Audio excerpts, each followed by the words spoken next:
کاش مرا مادری بود، مادری که نوایش در سلسلای ذهن بپیچد. سیاوش، تو مرا مادری؟ نه نیستی. در این جیهان مرا مادری نیست. فرزند بی مادر را چه کس باید نگاه داشت؟ تو را مادرم گر بخواهیم، تو را هر چه که خواهی خواهم بود. گر مرا به نام بخوانیم، صدایم کن سیاوش. به تیغ ستیز آموختم از بهر زندگی. رستم مردانگی یادم داد و نامردی را دست سرنوشت. به نامم بخوان سودابه. جهان را مرد می سازد و مرد را زن ویران. مرا در دنیا هوشی نیست. مرا سراسر آغوش است از آن تو. دست چپ به پشت بنه سیاوش، روبرو را نگر. مبادا خواب بر چشمانت فرود آید، مبادا پایت لغزیدن گیرد. دشمن از پیش می آید، هوس از پشت. چشم از هیچ یک فرو مدار که کس در این دنیا نداند چه روز پیکار. تو زیبایی بیش از آن چه که می باید. چشمانت به چشمان غزال می ماند. چشم فرو مگذار، سر به بالینم بده. سر را ز هر سری خالی نگاه دار. تو را راه دشوار است، درست را خوب به خاطر بسپار. راه دشوار است و بر تو راه دشوارتر. تو تشنه‌ای سیاوش، از دستان من آبی بنوش. چه چیز در دنیا ارزنده تر از شانه‌ای برای چشیدن آرامش؟ به خدایان نیک سوگند مرا جز تو خیالی نیست. اورمزد این دستان را از بهر چه توان داده است؟ از بهر به آغوش کشیدن، از بهر نوازش سیاوش. تو را همسری است و همسرت پدر من است. زیبایت گواه چرایی خیال من. به چشمانم نگر، چه بینی جز انعکاس چهره‌ات؟ آنچه را که دشوار است به زبان آن. راه عشق دشوار است. راه دشوار است. بر جای خود بایست زن. بر دستان پینه بسته از افسار و خنجر تو سینه لطیف تو بازی هوس است. بر جای خود بایست زن. تو را مکر پدر بس. به دستان خونینم نگر. ببین با خدایان کوچک این سرزمین چه کردن. نمیتوانم. این خون فرزندان توست شاه. او نیست فرزند من است. فرزندی که از مردانگی بهره ای نبرده. فرزندی که در طالعش ویرانگری است. این است آنچه او ویران کرده. تن من، تن بانوی تو. این خون کسانی است که کشته است. فرزندانمان کاووس. تو را آسمان ها خبر داده بود. این نیز گواهی بر آن.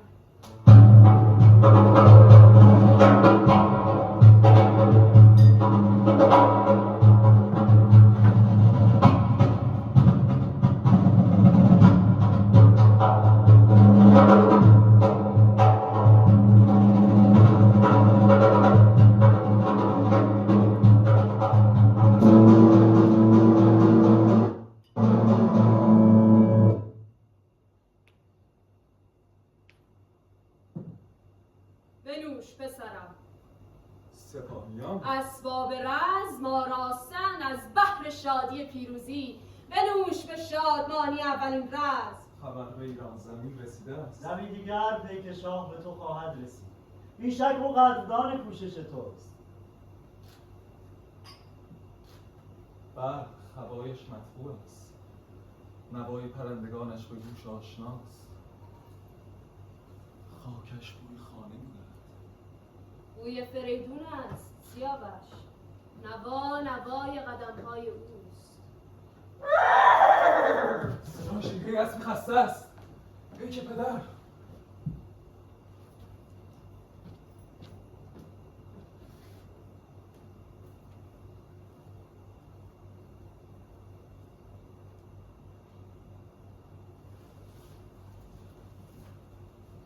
تو خود بخوان سیاوش. نامه افراسیاب است.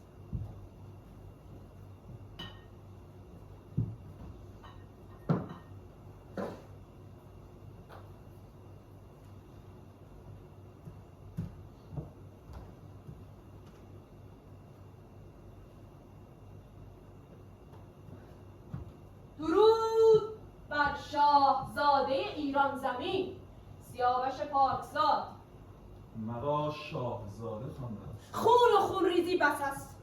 تورانیان عموزادگان ایرانیانند. نیای ما یکیست، فریدون. به گمانم ترسیده است. از برای تو 200 تن از دلاوران خود را پیشکش کردم. مردمانش را از برای اسارت نزد من فرستاده. به من بگو رستم، صلح یا تداوم پیکار؟ سنگینی چنین تصمیمی بر دوش توست. انتخاب برای من دشوار است. تقدیر شاهان چنین است. بر شاه ایران باید نگاشت. نامه‌ای که به دست هیچ کس نمیتوانید سپرد جز تو رستم.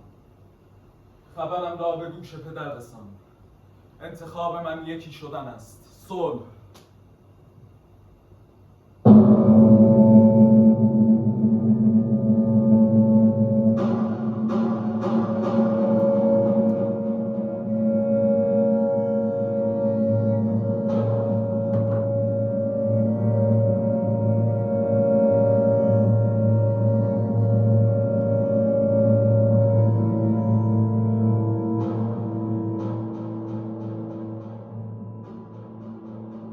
به توران خوش آمدی.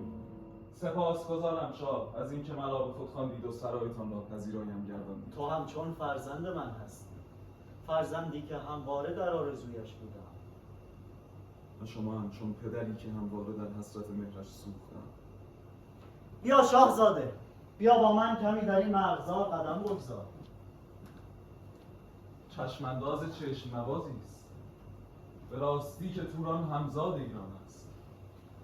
دختران جدا افتاده فریدون. دست سرنوشت دستهایمان را از هم جدا ساخت و میان دلهایمان بذر کینه کاشت.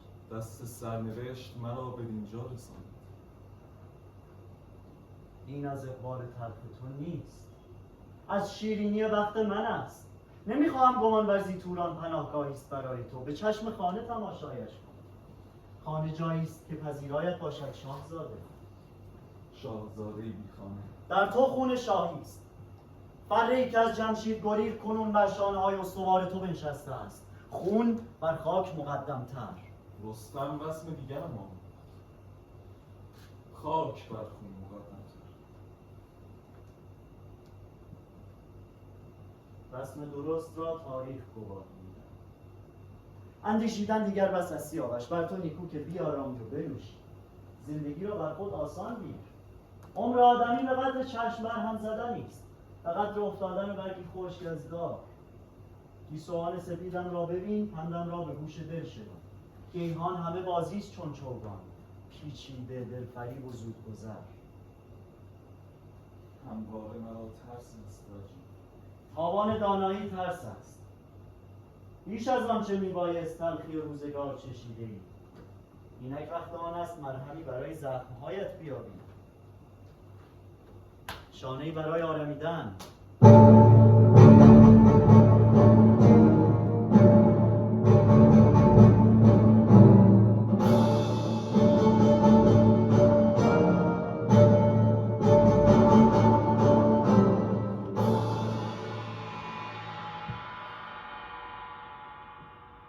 پادشاهم تاکنون توران را چنین آرام ندیده بودم. همچو خوابی خوش است که هر دم از بیداری می‌هراسم پیران. خداوندگار را چه به هراس؟ تو خود خوب می‌دانی مقصود سخنم چیست. از آسمان ها سخن میگویید، درست است؟ دروغ و مکر در کار آسمان ها نباشد. دست آدمی کوتاه‌تر از آن است که بتواند اندیشه ای را تغییر دهد. وقت آدمی با به دنیا آمدنش بسته می‌گردد. فرق شما با رعیت چیست افراسیاب؟ به من بگویید. نگین انگشترتان مهری است برای تمام مردمان، برای ما. گر جهان بر یک محور خواهدش چرخیدن، ما کیستیم درش؟ شما کیستید؟ با خردمندی بزرگترین ترستان به خرسندیتان بدل گشته. سیاوش، او را کمتر از خون خود دوست می‌دارید؟ جمله خردمندی ها و اندیشه پاک تو گرفت برده است. کنون چه می‌پنداری؟ چه کار بایدم ساخت تا دل پرهراس و جوشم آرام گیرد؟ چاره این است پادشاه، به او جایگاهی عطا کنید تا خود را در آینه شما بیند. سیاوشی که در سایه افراسیاب جان گیرد و به وقتش بر تخت بشد. توران را بدو بخشم؟ دیوانه گشتی. در رگ‌های او خون شاهی است، ز خون گریزی نیست. وقت آن رسیده که سیاوش بر گوشه حکم راند، چین و ماچین را بدو بسپاری، چون فرزند خود خوانیدش. چون؟ فرنگیس. دانم که جوانترین دختر شاه تنها کسی است که میتوانست چنین از او خواست.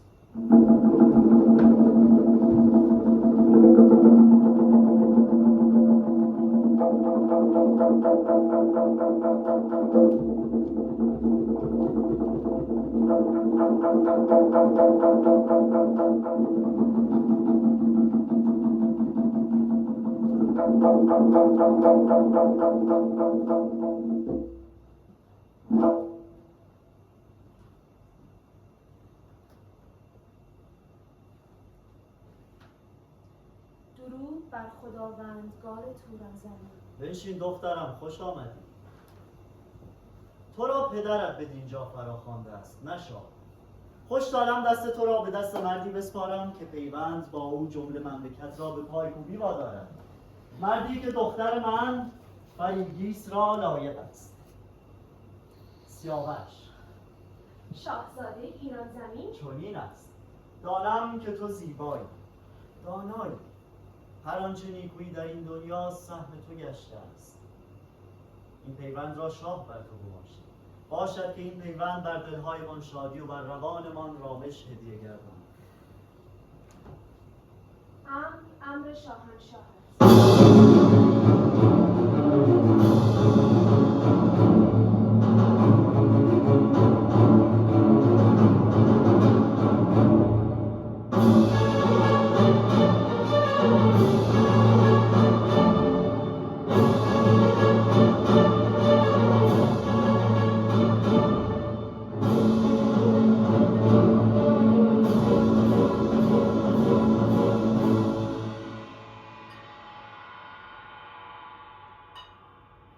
بیشتر بنوش سیاوش. سپاسگزارم شاه، به قدر کفایت نوشیدم. امروز وقت آن است که من سپاس تو گویم.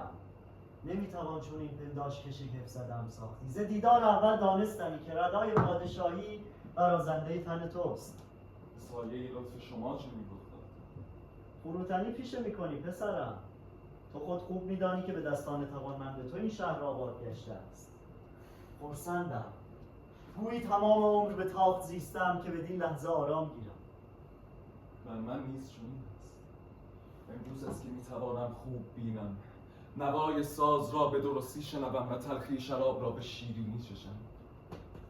به قطع امروز روزی بزرگ است. برق چشمان تو خود گواه دیگری بر مبارکی این دقایق. لبهای تو را هرگز چنین آراسته به لبخند ندیده بودم فرزند. به راستی بر من همچون پدرید.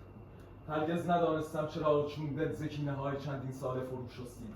مرا پسر شاه ایران بزرگترین دشمنانتان کاووس چون فرزند خود نیک دانستید. تو داستان دیگری سرودی بر روایت‌های پرکین کهنه، داستان دوستی. خوش دارم پس از به دنیا آمدنش رسم پدران را آنطور که شما به من آموختید بدو بیاموزم. او فرزند من، نوه شما، فرنگیس در وجودش پسرمان را میپرورد. درست میشنوم؟ فرزند تو؟ آری. نطفه‌ای در شکم توران و آری. اسباب ایران. چشمانم نمیتوانند ندرخشند، لبهایم همواره به لبخند گشوده است. اما چه؟ ترسیده ای؟ در دلم جوششی است. دانم که چون پدرش لایق است. فرزندت را که با آغوش کشی نبض گیهان خواهد ایستاد. برای لحظه‌ای حتی باد وزیدن نخواهد گرفت. تو در کوچکترین مشت تمام دنیا را خواهی یافت. پدر بودن دشوار است یا شاهی؟ مرا این چنین نخندان پسر. تو سیاوشی سیاوش. نگاه اورمزد به توست. میدانم که روحت همواره آماج تلخی‌های پدر و تنت مهلکه زخم‌های او بوده است. نترس، تو را هیچ به کاووس شباهت نباشد.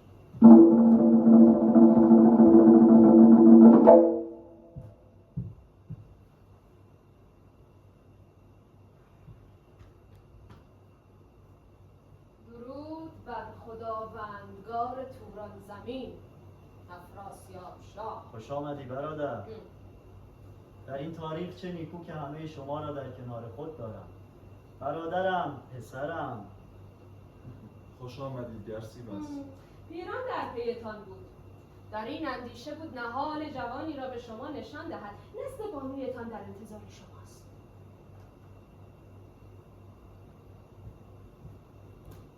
نهالی جوان؟ مقصود کلامم دانست. میبایست با شما به تنهایی سخن بگویم. چه سخنی در این بزم؟ چه وقت سخن راندن؟ بنوش برادر، شادکام باش. برایم سخت است که کامتان را با کلامم تلخ کنم، لکن شنیدن باید آنچه میباید شنید. واژگانت مرا میترساند.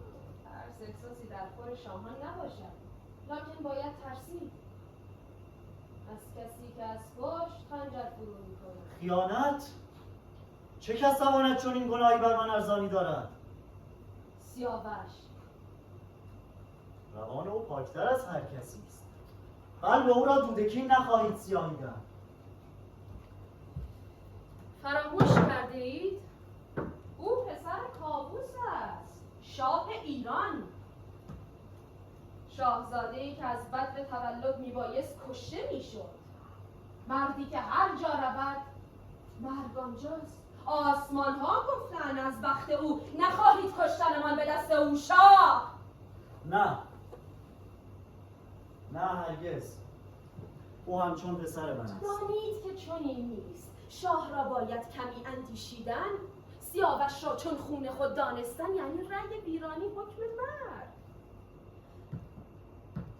بایدم با پیران مشورت. نه، ز فتنه سیاوش کس نباید خبردار گردد. برادر، در این روز به کس نتوان اعتماد. سکوت پیشه کنید و پایان داستان سیاوش را به من بسپارید.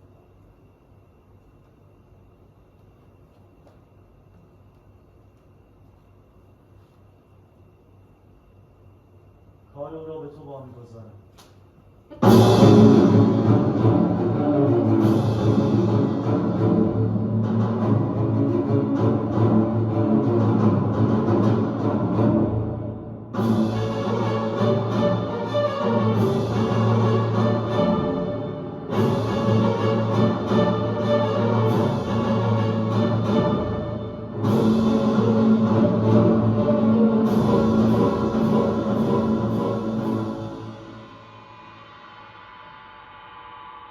اسبت را درست زین کرده ای؟ آری، خوب سیراب گشته است؟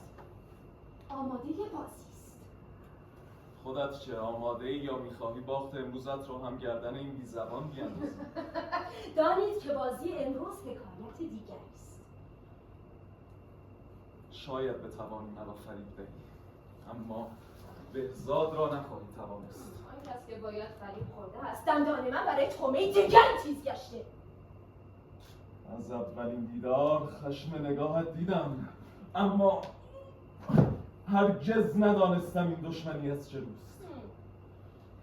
تو همانی که میبایست من میبوده باشم، روی زندگی ز من رو بوده ای.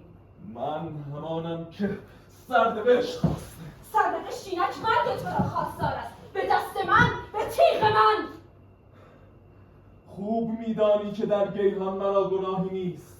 من چون تو قربانیم گرسیوس. همواره سعی کردم دلی نشکانم، دوستی پیشه کردم. که دوستت بدارند؟ واقعیت این است سیاوش. تو شاهزاده یاواره‌ای، بی‌وطنی. توران هرگز تو را وطن نگشت. افراسیاب تو را پدر نبود. تو هیچ. آنقدر بیچیز که حتی باد بوی خونت را به ایران نخواهد بود. کینه تو ز چیست؟ از این مرد بیچیز. گناه تو همان بس که خون ایران در رگ داری، که همواره تنمان باید بلرزد از مکر و نامردیت. خیانت هرگز مرا به من ندارست. تو خائن به خودی، به ایران، به کاووس. گمان کرده ای خرد میشه هرگز پشیمان نخواهم گشت. این رسم شاهی است، نه جوان کشی. تاریخ مرا به خاطر خواهد سپرد. کشتار را نتوان کار سیاوش، زان گریزی نیست. جنگ تختی است که شاه بر آن تکیه خواهد زد. خون نریخته ای، به تاوان آن خون تو بایدم ریختن.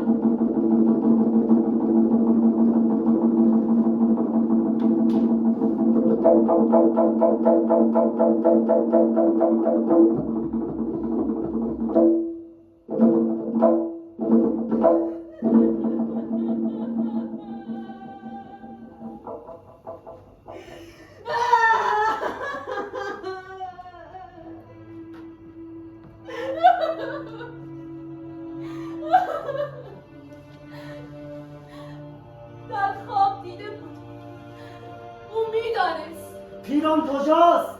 پیکی در پیش برسید. میان آب و آتش بر بیگناهان به زلالی آب است. او میدانست خواهیدش کشتن. رسم نامردی همین است. پاسخ دروغ سیلی. کدام نامردی، کدام دروغ؟ شما خود میشنوید آنچه میگویید. سیاوش تو را پدر تو میخواد. هم دست اوی، هم به سر او. تو را نیز باید کشتن. خون فرزندت باید ریختن.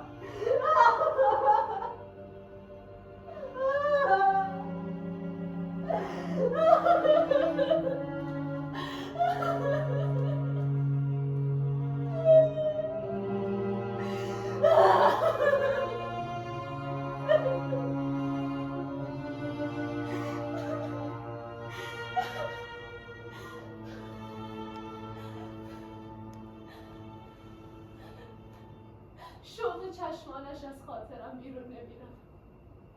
چرا؟ چرا بابا چنین کردی؟ نمیدانم. چرا؟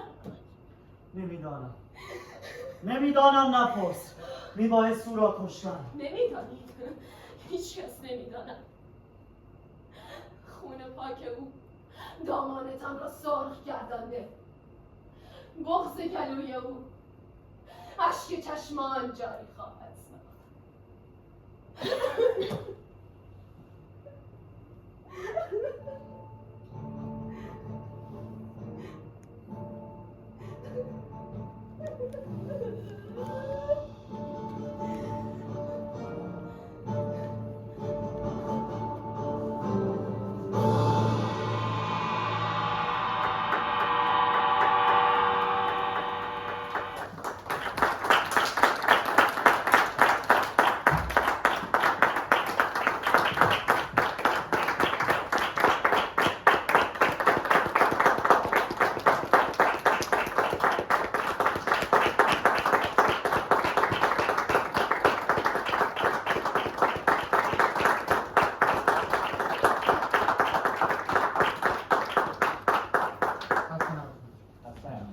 یعنی بالا دیگه